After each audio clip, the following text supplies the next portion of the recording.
शुक्रगुजार हैं जिन्होंने हम सबको एक ऐसे मंच के साथ जोड़ा है जिसकी कल्पना हम लोग अनुसूचित जाति या जनजाति या किसी के आरक्षण से जुड़े हुए समाज के तबके के होने के बाद नहीं कर सकते थे। आज सभी आरक्षण की बात कर रहे हैं। कभी आप लोगों ने सोचा है कि आरक्षण वास्तव में है क्या?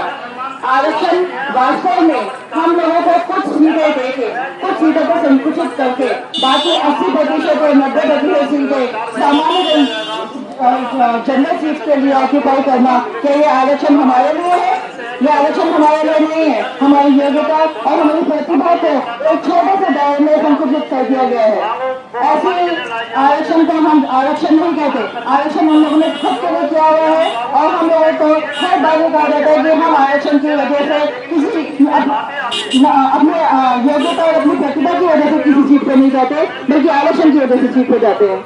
अगर आप लोग खुद अपना बचपन याद करें, जो इस जाति से जुड़े हुए हैं, जब हम स्कूलों में प्रवेश करते हैं तो वहाँ पर जाति की क्या आवश्यकता होती है? वहाँ पर तभी भी हम लोगों को 2 सीटों पर बांट दिया जाता है। एक वो लोग जो साधारण जनसंख्या है जो कि पूरी फीस देगी, और एक वह वर्ग जो कि 25 पैसे या 10 पैसे वाली सीट होती है।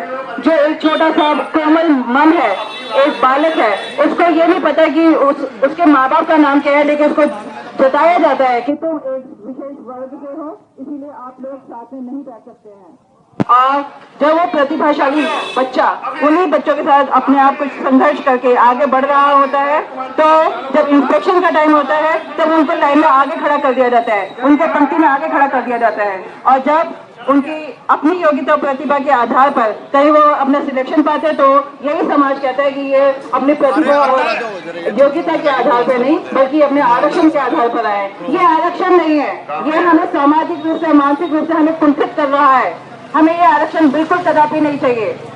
अगर आरक्षण कहते हैं तो आप ये कहिए कि जो 80% आप लोगों ने खुद के लिए घेर रखा है, वो आपने अपने लिए सीट आरक्षित कर रखी है। हमारे लिए जो रखा है वो कूड़ा करकट छोड़ा है, जिसके लिए आप कुछ बैकलॉग छोड़ते हैं, जो 2 साल के अंदर वो बैकलॉग खत्म हो जाता है। और उस बैकलॉग के वैकेंसी से खत्म होने के बाद कोई किसी की कोई नियुक्ति नहीं होती है।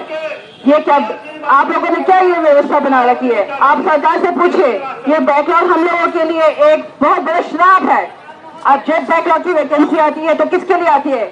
आपने कभी सोचा है कितने अनुसूचित जाति और जनजाति के लोगों के लिए बैकलॉग की वैकेंसी आती है? और बैकलॉग मोस्टली बैकलॉग सारा का सारा विकेट जाता है।